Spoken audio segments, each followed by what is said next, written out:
morning. This event marks our third town hall focused on the importance of young children and their needs in Placer County. We're building upon the knowledge and the inspiration from Dr. Dal Myers, a demographer from USC, about the economic importance of children and the opportunities locally that we can do to improve access to health care, affordable housing, quality early learning, and career readiness. We in the health and human services arena work with children and work with adults on a daily basis who have experienced trauma. And we have done this for years without always acknowledging or understanding the role that it plays.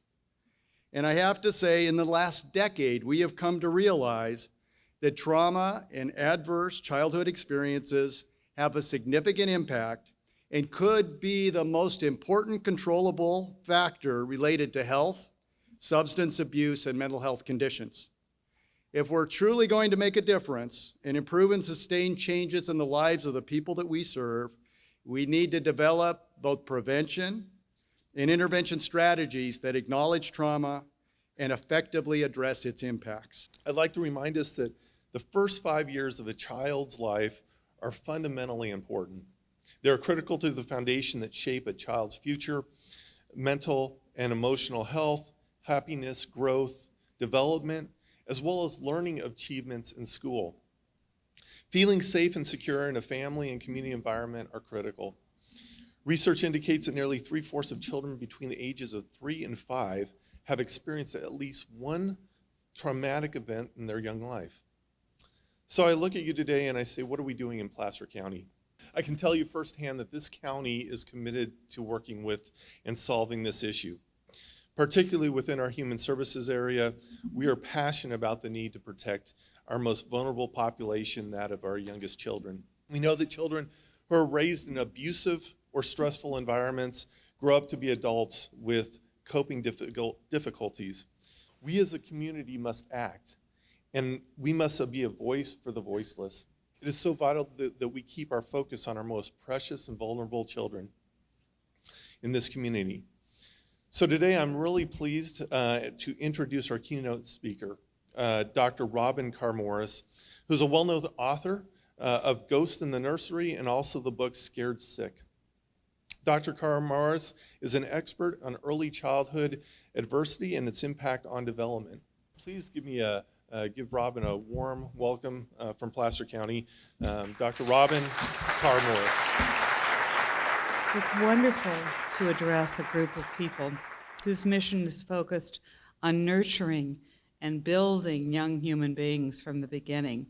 We've known for a long time that stress can have a negative effect on health, but when toxic stress is experienced chronically, very early in our lives, the effect on our health can pave the way, actually, for chronic disease. Regardless of whether we're talking about behavioral or physical health, the common denominator is the human brain.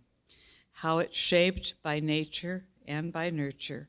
It all begins here with the brain. And the brain begins in the womb. There is an incredibly important part of the cortical brain called the orbitofrontal cortical brain.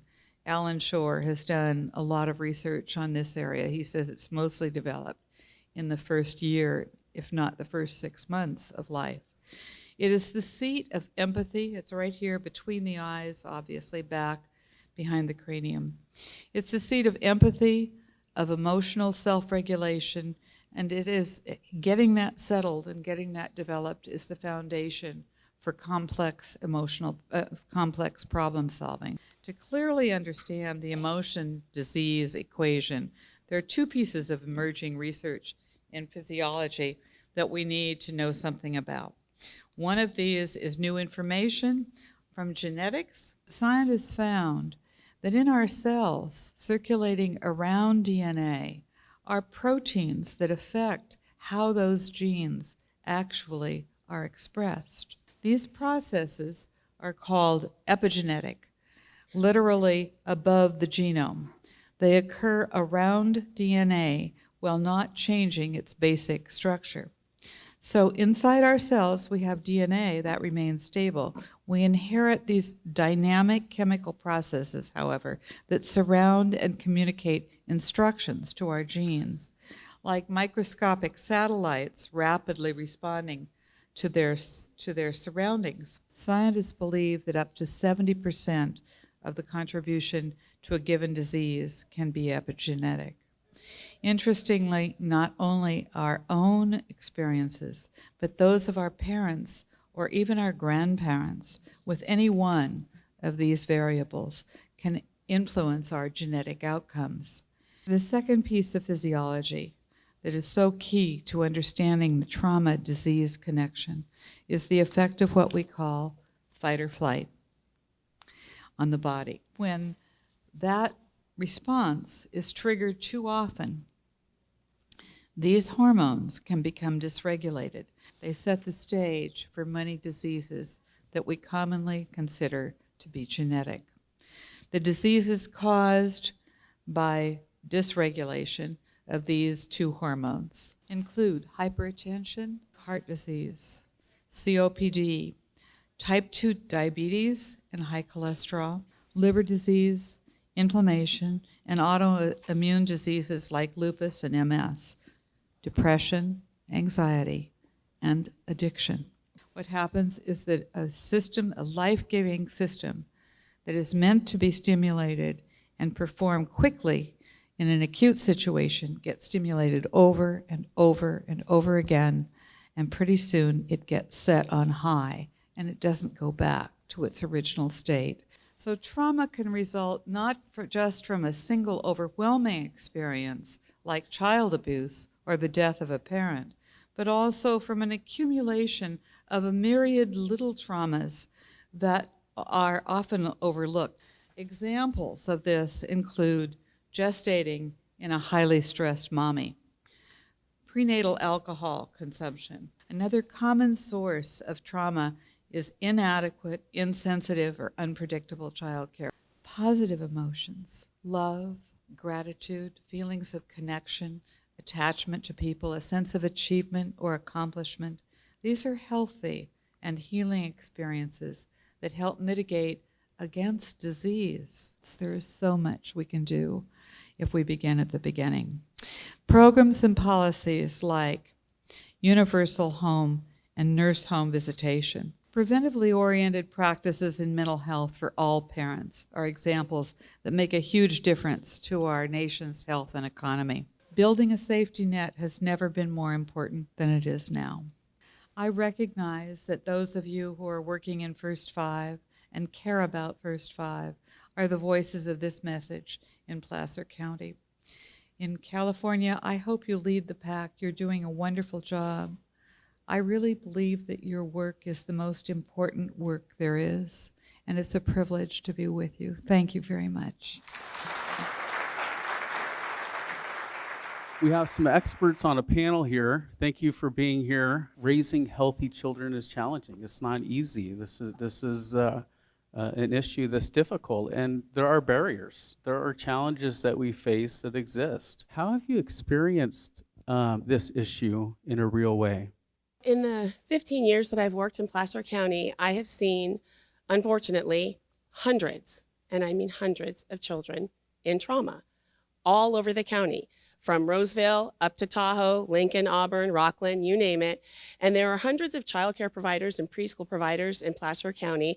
And whether it is Jenny's Safe House or PC programs, it looks very similar. And that is these children present very aggressive.